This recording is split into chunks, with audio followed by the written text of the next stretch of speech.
Gold trusted gold buyers తాకట్టులో ఉన్న బంగారాన్ని విడిపించి ఈ రోజు ఉన్న మార్కెట్ ధరకే కొనబడును. మరిన్ని వివరాలకు సంప్రదించండి 77107720. Welcome to RTV. నేను మీ గయాజ్ని.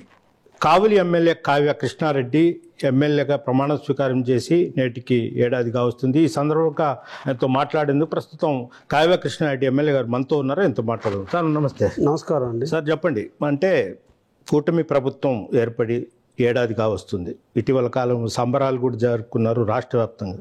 అంటే మీ ఎమ్మెల్యేగా గెలిచిన తర్వాత, మీ ప్రమాణ స్వీకారం చేసిన తర్వాత కావలి నియోజకవర్గానికి అభివృద్ధి పనులు ఏం తెచ్చారు? ముఖ్యంగా మా ఫ్రంట్ ప్రభుత్వం ఏర్పడి 1 year పూర్తయింది. ఈ 1 year కాలంలో విధ్వంసమైనటువంటి ఆంధ్రప్రదేశ్ని ప్రగతి పథంలో నడిపేందుకు మా నాయకుడు, ఈ రాష్ట్ర అభివృద్ధి ప్రదాత శ్రీ నారా చంద్రబాబు నాయుడు గారు ఎనలేని కృషి చేశాడు. అందుకనే ప్రజలు ఈ ప్రభుత్వాన్ని మంచి ప్రభుత్వం అంటున్నారు. సుపరిపాలన దిశగా ఈరోజు రాష్ట్రం అడుగులు వేస్తుంది. ఈరోజు 7 లక్షల కోట్ల రూపాయలు ఆంధ్రప్రదేశ్కి నిధులు వస్తున్నాయంటే అది ఒక్క మా చంద్రబాబు నాయుడు గారి కృషి. మా యువ నాయకుడు లోకేష్ బాబు గారు, అదేవిధంగా జనసేన నాయకుడు పవన్ కళ్యాణ్ గారి సారథ్యంలో ఈరోజు ఆంధ్రప్రదేశ్ ప్రగతి పథంలో నడుస్తుంది.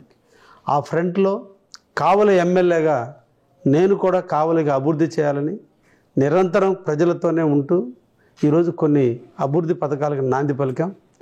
మా అభివృద్ధి ప్రదాత చంద్రబాబు నాయుడు గారి సహాయ సహకారాలతో, లోకేష్ బాబు గారి యొక్క సూచనల మేరకు ఈరోజు కావలిలో దాదాపు 280 కోట్ల రూపాయల నిధులు ఇప్పటి వరకు, అంటే వివిధ గవర్నమెంట్లో శాంక్షన్ అయినవి కావచ్చు, గత గవర్నమెంట్లో శాంక్షన్ అయి వాటిని వర్క్ చేయకుండా ఆపేసినటువంటి వర్కులు కావచ్చు, గతంలో డబ్బులు ఇవ్వలేరనేటువంటి అపనమ్మకంతో గత కాంట్రాక్టర్లు వర్కులు చేయకపోతే ఈ ప్రభుత్వం మీద నమ్మకంతో, ఈ ప్రభుత్వం చెప్పిన మాట మీద నిలబడి పని చేస్తుంది అన్నటువంటి నమ్మకంతో గతంలో ఉన్నటువంటి వర్కులను కూడా ఇప్పుడు ప్రారంభించడం జరిగింది. దాదాపు 288 కోట్ల రూపాయల నిధులతో ఉన్నటువంటి వర్కులు ఈరోజు మా కావలి నియోజకవర్గంలో జరుగుతున్నాయి. సార్, మామూలుగా కావలి నియోజకవర్గంలో మెట్ల ప్రాంతానికి అసలు ఒక పంట పండే, మీరు వచ్చిన తర్వాత 2 క్రాప్లు వేస్తున్నారు అంటున్నారు. ఎట్లా ఏమైనా కెనాల్ మళ్ళీ దాన్ని మరమ్మతులు? ముఖ్యంగా రాజు మంచివాడైతే ప్రకృతి కూడా కలిసి వస్తుంది అనేది ఒక నానుడు ఉంది. ఈరోజు రామరాజ్యం లాంటి చంద్రబాబు నాయుడు పరిపాలనలో ప్రకృతి కూడా ఈరోజు కరుణించింది. విస్తారంగా వర్షాలు కురిసినాయి, డ్యాములోకి నీళ్లు పుష్కలంగా రావడం జరిగింది.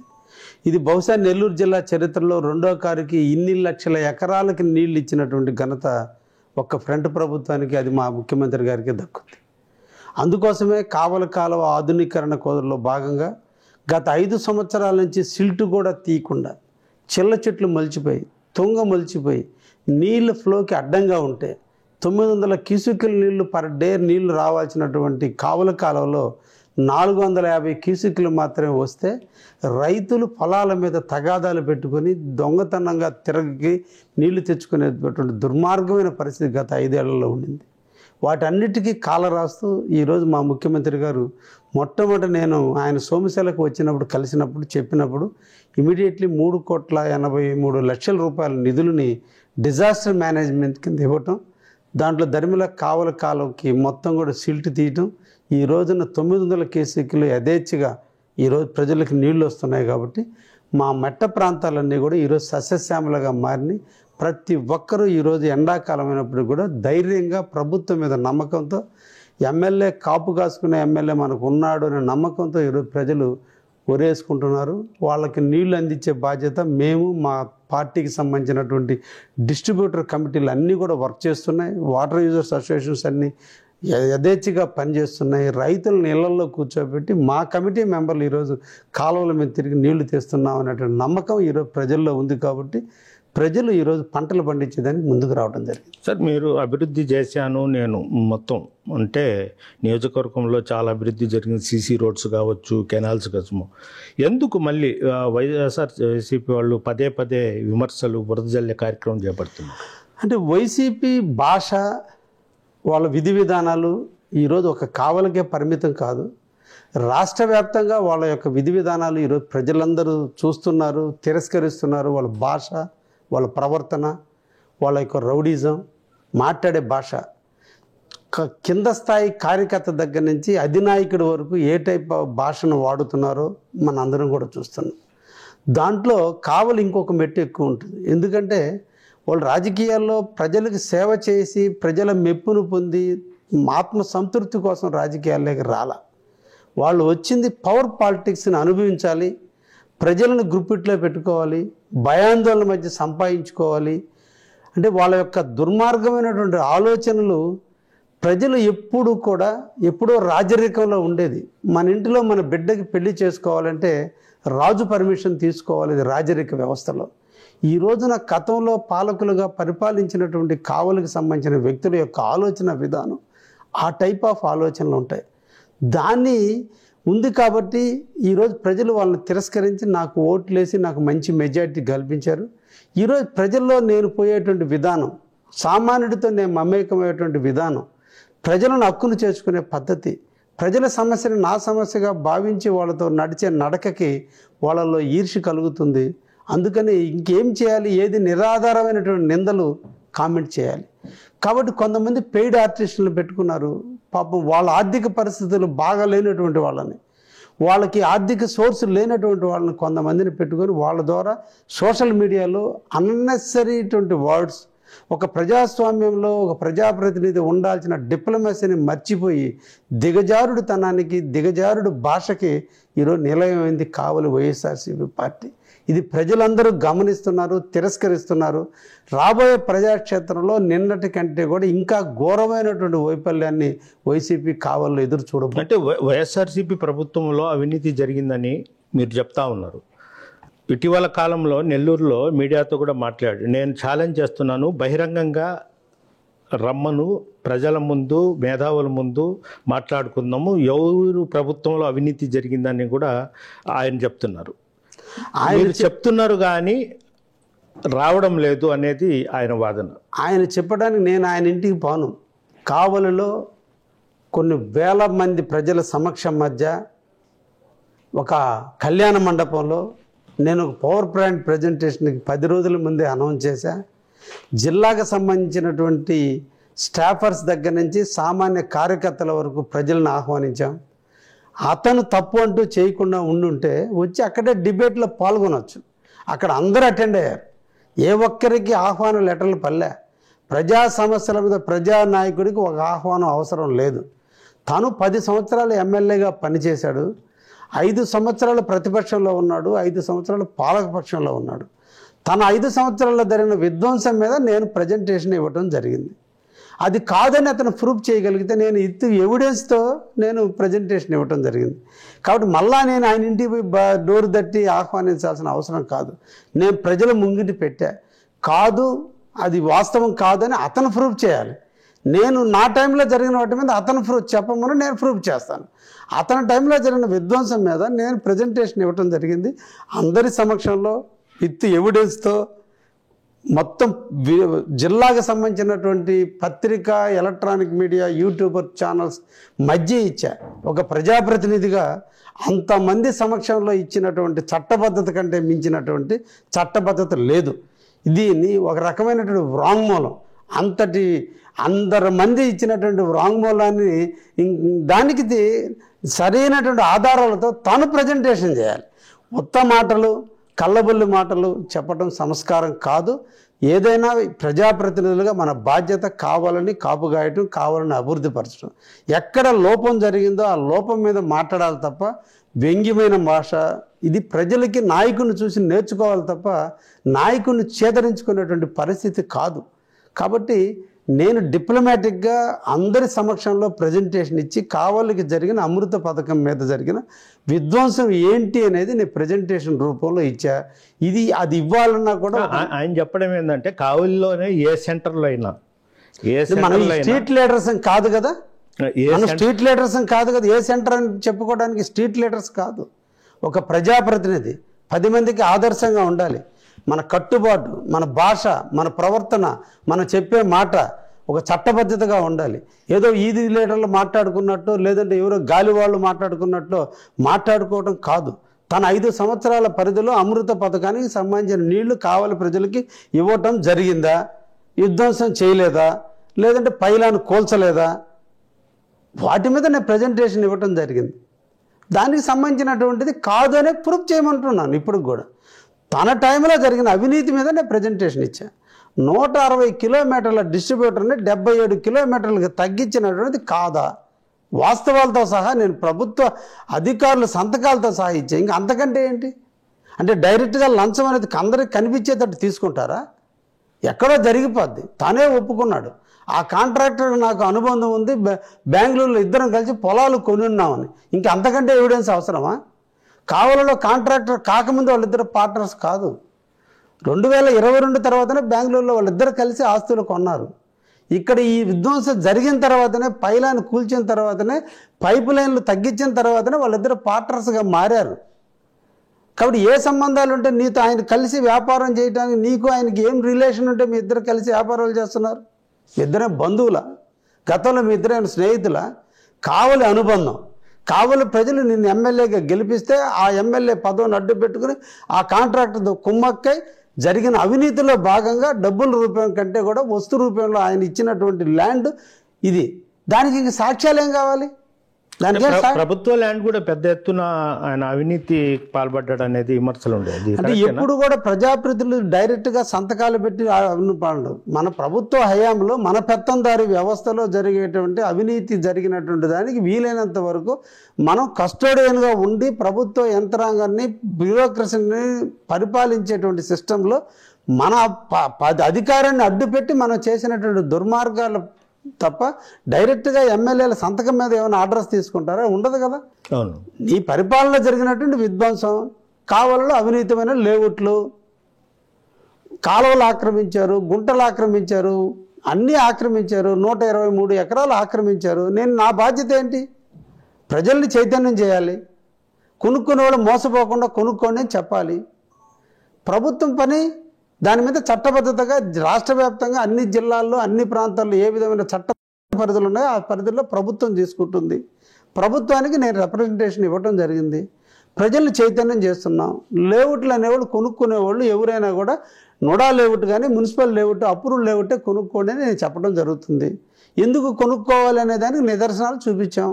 కాలువలు ఆక్రమించారు, గుంటలు ఆక్రమించి కలుపుకొని లేఅవుట్లు వేశారు.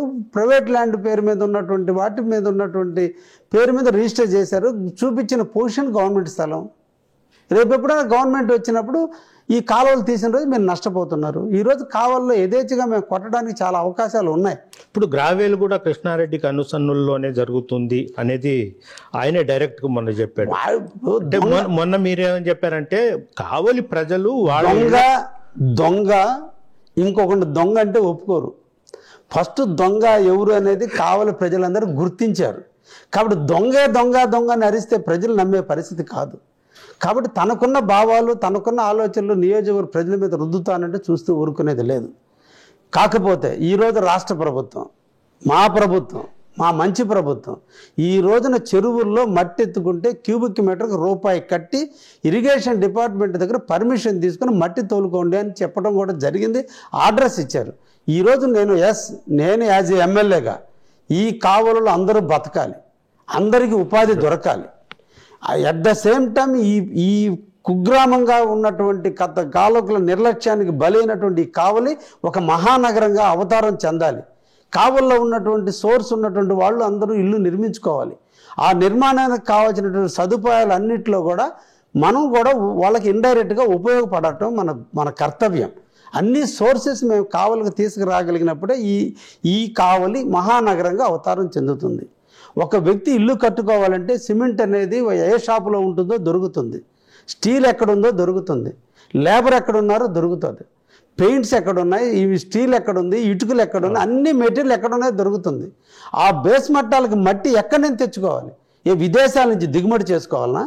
మన కావల్లో, మన ప్రాంతాల్లో ఉండే చెరువుల్లో నుంచి మట్టి ఎత్తుకుంటే ఎవరికి నష్టం వస్తుంది?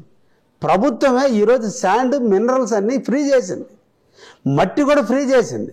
చెరువుల్లో మట్టి ఇరిగేషన్ అధికారులు ఎన్ఓసితో వాళ్ళు తెచ్చుకొని బేస్ మట్టాలకు మట్టి తోలుకుంటే దీంట్లో అవినీతి ఎవరుంది? తోలేవాళ్ళు పేద నిరుపేదలైన ట్రాక్టర్ యజమానులు, వాళ్ళు బిడ్డలను చదివించుకుంటూ నిరంతరం కూడా వాళ్ళు ఆ ట్రాక్టర్ మీద ఇక్కడ స్థానికులు ట్రాక్టర్ మీద తోలుకొని 2 ఇళ్ళకి బేస్ మట్టాలకు మట్టి తోలుకుంటున్నారు. ఎప్పుడు ఇల్లు కడితే అప్పుడే వాళ్ళకు ఉపాధి ఉంటుంది. ఎవరు బతికిస్తున్నారు వాళ్ళని? వాళ్ళ జీవనోపాధికి వాళ్ళు చేసుకుంటున్నారు. ఇవి మనం చేయాల్సినటువంటి పనులు, మౌలిక సదుపాయాలు ఇవన్నీ చేసినప్పుడే ఈ కావలి అభివృద్ధి చెందుతుంది. దాన్ని మాఫియాగా మాఫియా అంటే అది కాదు. కావలిలో ఉన్న మినరల్ని తీసుకుపోయి కావలి నియోజకవర్గం కానీ ఇతర నియోజకవర్గంలో వ్యాపారం చేస్తే అది మాఫియా. దాన్ని పలుకుబడిని అడ్డుపెట్టి అధికారులను అడ్డుపెట్టి చేసినటువంటి దుర్మార్గమైనటువంటి పరిస్థితులు తను చేశాడు. కాబట్టి తనకి ఇంక ఇప్పుడు ఎవరో ఒక మంది బుర్ర చల్లాలి. కాబట్టి ఎమ్మెల్యే చేస్తాను. నేనే చెబుతున్నా, కావలిలో నేను ఎమ్మెల్యే కానించి ట్రాక్టర్లకు కానీ ఎవరిని ఇబ్బంది పెట్టొద్దు. అదే స్థానికులు వాళ్ళు ఇళ్ళు కట్టుకోవాలంటే మట్టి ఇప్పుడు నెల్లూరు ప్రభుత్వానికి ఒక్కడు ఇల్లు కడితే 1 కోటి రూపాయలు పెట్టి ఒక్క యజమాని ఇల్లు కట్టుకుంటే ప్రభుత్వానికి జిఎస్టీ రూపంలో 20 లక్షల రూపాయలు ప్రభుత్వానికి ట్యాక్స్ వస్తుంది. ఆ కట్టిన ట్యాక్స్ తోనే ఈ ప్రభుత్వాలు నడుస్తాయి. కాబట్టి వాళ్ళు చేసేదానికి మనం అడ్డుపట్టడానికి మన ఊరు. ప్రజలకి సౌకర్యాలు కల్పించేదానికి ప్రజలు ఎమ్మెల్యేలు గెలిపిస్తారు తప్ప భక్షులుగా మారడానికి కాదు ఎమ్మెల్యేని గెలిపించేది. కాబట్టే నేను కావాలని ఎక్కడ కూడా అవాంతరాలు జరగకుండా తీసుకుంటున్నాం. ఈరోజు ఈ 1 year కాలంలో ఈ యాక్సిడెంట్ల పరంగా కానీ, అనైతిక చర్యల పరంగా కానీ, గంజాయి పరంగా కానీ, క్రిమినల్ యాక్టివిటీస్ పరంగా కానీ ఈ కావలి చాలా ప్రశాంతంగా ఉంది. గతంలో ఉన్నటువంటి క్రిమినల్ రేషియోకి ఇప్పుడున్నటువంటి రేషియోకి డిఫరెన్స్ ఒకసారి పోలీసు అధికారులని తెలిస్తేనే ఇది ప్రశాంతమైన వాతావరణం ఉంది. దీంట్లో విషపు మొక్కలు నాటడానికి వాళ్ళ వైసీపీ నాయకులు వాళ్ళ పార్టీ కనుమరుగైపోతుంది. కావలి ప్రజలు ఎమ్మెల్యే పక్కన చేరుతున్నారు. పేద బడుగు బలహీన వర్గాలకు సంబంధించిన ప్రజలను హక్కును చేర్చుకుంటున్నాడు. నిరంతరం ప్రజలతోనే ఉంటున్నాడు. వాళ్ళ అవసరాలు తన అవసరాలుగా భావించి ఎమ్మెల్యే అండగా ఉన్నాడు. కాబట్టి ఎక్కడ ప్రజలు అతనిని మర్చిపోతారని వచ్చినప్పుడల్లా ఒక ప్రెస్ మీట్ పెట్టి ప్రెస్లో 4 చేత రాపించుకోవడం తప్ప వాస్తవాలకి ఎక్కడన్నా ఏదన్నా జరిగిందే ఎస్ నేను కూడా రెడీ. అవినీతి రహితమైన కావలిగా దీన్ని స్వచ్ఛాంధ్రప్రదేశ్లో కావాలిగా నేను తీర్చిదిద్దడానికి. గతంలో వైఎస్ఆర్సీపీ ఎమ్మెల్యే పక్కన ఉండి అవినీతికి పాల్పడిన వాళ్ళే ఇప్పుడు మళ్ళీ మీ పక్కకు వచ్చి ఉన్నారు. వాళ్ళు కూడా ఇప్పుడు అవినీతికి పాల్పడుతున్నారు. ఒక్క పేరు చెప్పగలిగితే నేను దేనికైనా రెడీ. ఎవరు రారు. మా తెలుగుదేశం పార్టీకి కార్యకర్తలకి కొదవలేదు. తెలుగుదేశం పార్టీ కార్యకర్తల కష్టంతోనే నేను గెలవడం జరిగింది. ఏ ఒక్కరిని మేము పార్టీలోకి తెలియదు. ఎక్కడో ఒక దిక్కడ వాళ్ళ అవసరాల కొద్దీ మా దగ్గరకు వస్తుంటారు. ప్రజాస్వామ్యంలో ఎమ్మెల్యే దగ్గరికి ప్రతి ఒక్కరు బాధ తగిలిన ప్రతి ఒక్కరికి గుర్తొచ్చేది ఎమ్మెల్యేనే. ఆ వచ్చిన క్రమంలో మేము పార్టీల కంటే కూడా వాడి బాధను చూడాల్సిన అవసరం కూడా నైతిక మా బాధ్యత. ఆ బాధ్యతలో ఎవరో ఒకరు వచ్చి సీఎం రిలీఫ్ ఫండ్ల కోసమో లేదంటే ఇతర అవసరాల కోసం వచ్చిన వాటన్నిటిని ఆపాదించడం కాదు. కావలిలో ఈ రాష్ట్రంలో ఎక్కడకు లేని విధంగా కావలిలో తెలుగుదేశం పార్టీ కార్యకర్తలతోనే నడుస్తుంది. ఏ ఒక్క వైసీపీ వాళ్ళని మేము తీసుకోవడం లేదు.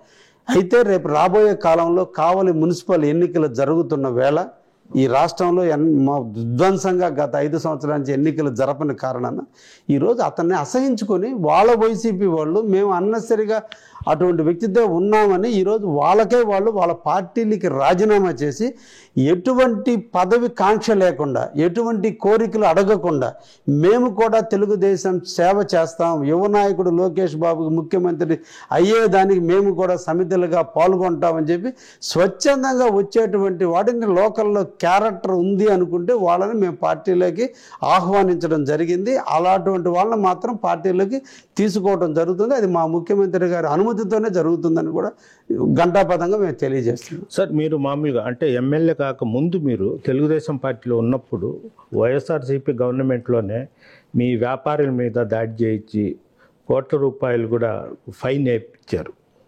అలాంటి వాళ్ళను మళ్ళీ మీరు కక్ష సాధింపు చర్యలు చేపడతారా? నేను ఒకటేనండి, నా వ్యాపార సామ్రాజ్యాన్ని వదులుకొని ప్రజాసేవ కోసం అంకితమైన రాజకీయాల్లోకి వచ్చా. కక్ష సాధింపులు చేయాలంటే పొలిటికలే అవసరం లేదు. రకరకాల మార్గాలు మనం అందరం జీవితాల్లో చూస్తున్నాం.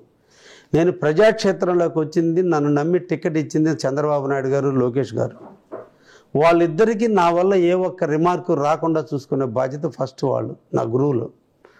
2, నన్ను నమ్మి కావలి చరిత్రలో 78 సంవత్సరాల చరిత్రలో ఏ ప్రజానాయకుడికి ఉన్నటువంటి గొప్ప తీర్పు 33,000 ఓట్లు పైచీలకు మెజార్టీ ఇచ్చింది కావలి ప్రజలు. నేను నమ్ముకున్న సిద్ధాంతం ఈ 3 కలగలిపితే నిజాయితీకి మారుపేరుగా ఉండాలనుకున్నా. వ్యాపారాలు ప్రతి ఒక్కరికి ఉంటాయి, నాకు కూడా కొన్ని వ్యాపారాలు ఉన్నాయి. ఈ వ్యాపారాలన్నీ కావలి నియోజకవర్గం తప్ప ఇతర ప్రాంతాల్లో చేస్తే అది వ్యాపారం, కావలిలో చేస్తే అది అవినీతి. కాబట్టి కావలి వరకు నేను వ్యాపారాలకు సంబంధం లేకుండా నేను చేస్తున్నా. అందులో భాగంగా ఎవరినో ఏదో జరిగితే నా గెలుపుకి ఇవన్నీ కారణాలుగా నేను భావిస్తా. ప్రజలకి పుట్టి పెరిగిన కాడి నుంచి కావలిలోనే ఉన్న వ్యక్తిని నేను. నా క్యారెక్టర్ ఏంది, నా క్యాలిబర్ ఏందో కావలి ప్రజలకు తెలుసు. కాబట్టి అవినీతి చేశాడా లేదనేది కావలి ప్రజలకు తెలుసు. కాబట్టి ప్రజాక్షేత్రంలోనే నా మీద పెనాల్టీలు వేయించిన వాళ్ళని ప్రజలే తిరస్కరించి వాళ్ళకి శిక్ష వేసి నాకు భిక్ష పెట్టి నాకు ఎమ్మెల్యే చేసినప్పుడు ఇంక నీ కక్ష అంతకంటే కక్ష ఏంటి? ఇప్పుడు నా కర్తవ్యం, నా బాధ్యత ఒకటి, కావలి ప్రజలకు నిరంతరం అండగా ఉండాలి, నిరంతరం ప్రజలకి సేవ చేయాలి. 2, మా యువ నాయకుడు ముఖ్యమంత్రిగా అయ్యేంత వరకు మేము ఎక్కడ సీటులో లోపం లేకుండా ఈ కావలి మళ్ళా తెలుగుదేశం కైవసం చేసుకునేటట్టు నేను నడవటమే నా బాధ్యత. రాష్ట్ర వ్యాప్తంగా వైఎస్ఆర్సీ ప్రభుత్వంలో దోచుకొని దాచుకున్న వాళ్ళు మొత్తం జైల్లోకి పంపిస్తున్నారు. ఏ నియోజకవర్గం కావచ్చు, కావలి నియోజకవర్గంలో కూడా జరుగుద్ది, అది జైలుకి ఖాయమంటారా? తప్పు చేసినవాడు ఎప్పుడైనా చట్టానికి అతీతుడు కాదు, ఎవరైనా శిక్షించబడాల్సిందే. దాచి దోచుకున్నాడు అంతే. దాంట్లో అవినీతిలో కాబట్టి వెనక ముందు జరుగుద్ది, అందరూ శిక్షగా అర్హులే. తప్పు అంటూ రాజ్యాంగబద్ధంగా నడవాల్సినటువంటి వ్యక్తి రాజ్యాంగానికి వ్యతిరేకంగా మారిన రోజున, రాజ్యాంగేతర శక్తిగా మారిన రోజున శిక్ష పడక తప్పదు. ఎవరు పడినా మన అందరం కూడా భగవద్గీత లాంటి రాజ్యాంగబద్ధులై మనం నడవాలి. దాన్ని అతిక్రమించి అవినీతి చేసినటువంటి వాళ్ళందరూ జైలు పాలు తప్పదు. బహుశా ఇది ఆంధ్రప్రదేశ్ జైలు సాలవేమో అనిపిస్తుంది వైసీపీ వాళ్ళ విధ్వంసం. మా కావలి వ్యక్తి కూడా దాంట్లో ఏమి అతీతుడేం కాదు. ఆయన మీద చాలా ఇప్పటికీ 7 కేసులు లెక్కరమ్మిన కేసులు ఉన్నాయి. ఇటీవల చేరెడ్డి భాస్కర్ రెడ్డి గారిని అరెస్ట్ చేసినప్పుడు వాళ్ళ పిఏ కావలి ఎమ్మెల్యే ద్వారా నిధులు పంపించామని చెప్పి ప్రతాప్ కుమార్ రెడ్డికి నిధులు ముట్టిన విషయాన్ని కూడా ఈరోజు వాంగ్మూలంలో ఇవ్వటం జరిగిందని ఇటీవల ఈనాడు పేపర్లో కూడా రావటం కూడా జరిగింది. వీటి మీద అన్ని ఎంక్వైరీ జరిగితే ఎవరు చట్టానికి చుట్టాలు ఎవరు లేరు, అందరూ జరుగుతారు, అందరూ మూల్యం చెల్లించదు. అందులో మా కావలి చాలా పవిత్రమైన గడ్డ. కావలి ప్రజలు చాలా శాంతి కామకులు. మా కావలి ప్రజలకి శోకాన్ని మిగిల్చిన వ్యక్తులు ఎవరు ఇప్పుడు బట్టగట్టింది లేదు, అందులో ఎవరు అతిథులు కూడా కాదు. కంపల్సరీ శిక్ష అనుభవించక తప్పదు. సార్, మీరు అంటే 1 ఇయర్లో అభివృద్ధి పనులతో పాటు కూటమి ప్రభుత్వంలో మరోపక్క గతంలో అవినీతికి పాల్పడిన వాళ్ళందరూ జైలుకి పంపిస్తున్నారు. అయితే ఇటీవల కాలంలో జగన్మోహన్ రెడ్డి ఆయన ఒక సభలో చెప్పాడు, రేపు మేము అధికారంలో వస్తాం, అందరికీ పరపర అంటున్నారు. గతంలో కూడా చెప్పాడు 30 సంవత్సరాలు నేను పరిపాలిస్తానని. ఉత్తరుని యొక్క ప్రగల్భాలు ఎప్పుడు కూడా శాశ్వతం కాదు. తను ఉత్తముడు కాదు, ఉత్తరుడు. తన మాటకి, తన చేష్టలకి, తన విశ్వసనీయతకి సంబంధం లేనటువంటి వ్యక్తి. ఒక ముఖ్యమంత్రిగా 5 సంవత్సరాలు పరిపాలించినటువంటి వ్యక్తి మాట్లాడని భాష ఈ ప్రజాస్వామ్యంలోకి ఆంధ్రప్రదేశ్కి అవసరమా? సామాన్యుడికి రక్షణ కల్పించేది ప్రభుత్వాలు. మేము పరాపరా కోస్తామనే ఒక ముఖ్యమంత్రి స్థాయి వ్యక్తి మాట్లాడిన భాష ఎంత గుజుత్సాకరం ఉందో. ఇటువంటి వ్యక్తులు ప్రజాస్వామ్యంలో పరిపాలనకు అర్హులా?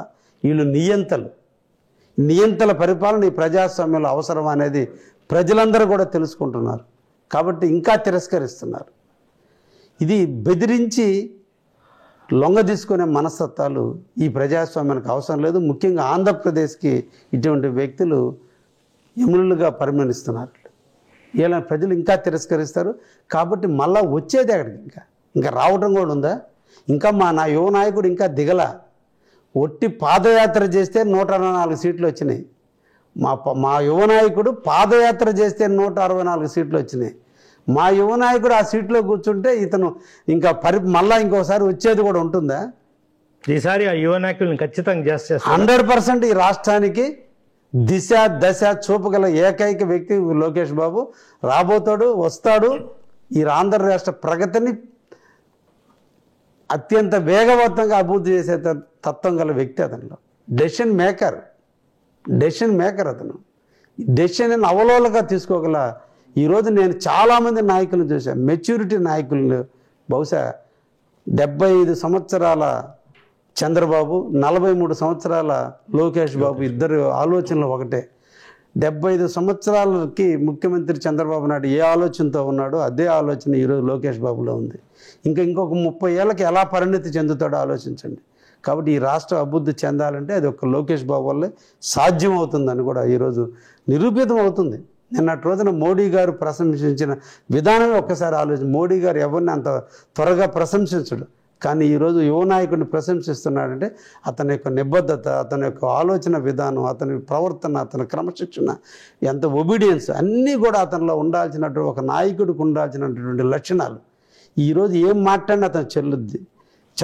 లోకేష్ బాబు గారు మాట్లాడే తీరు చూడండి, జగన్ మాట్లాడే తీరు చూడండి.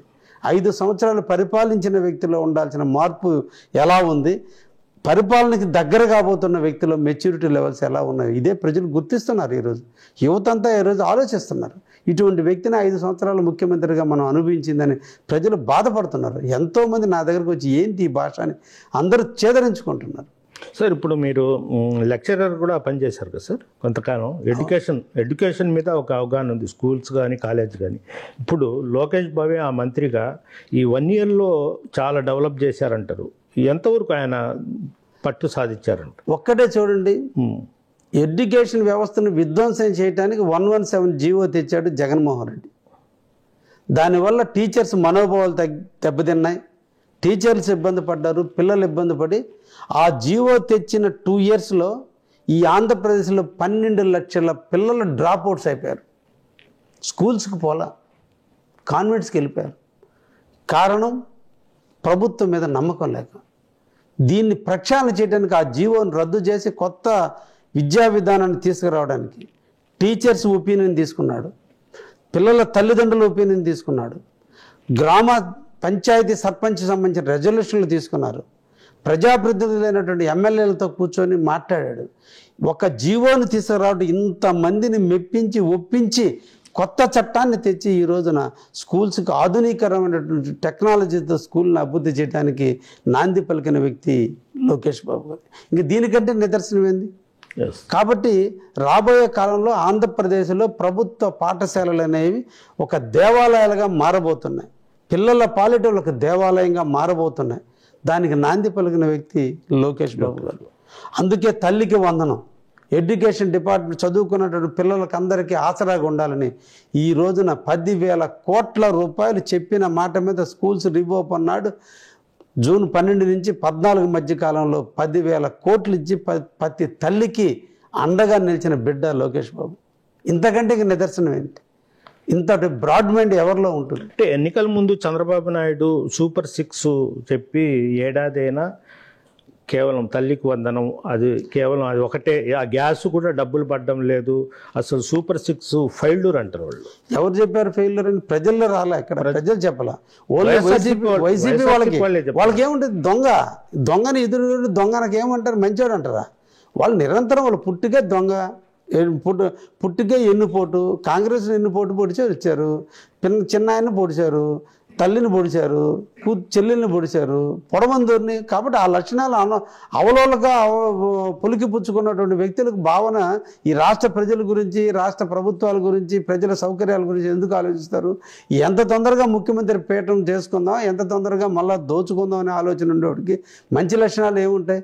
ఒకటే, ఈరోజు ఆంధ్రప్రదేశ్ దెబ్బతిన్న ఆర్థిక వ్యవస్థని గాడిలో పెట్టడం ఒకటి ప్రథమ కర్తవ్యం. జనరేట్ చేయాలి. ఆంధ్రప్రదేశ్ ప్రభుత్వం ఇన్కమ్ని జనరేట్ చేయడానికి ఈరోజు అందరితో మాట్లాడి 7 లక్షల కోట్ల రూపాయలు ఆంధ్రప్రదేశ్కి తీసుకొచ్చారు.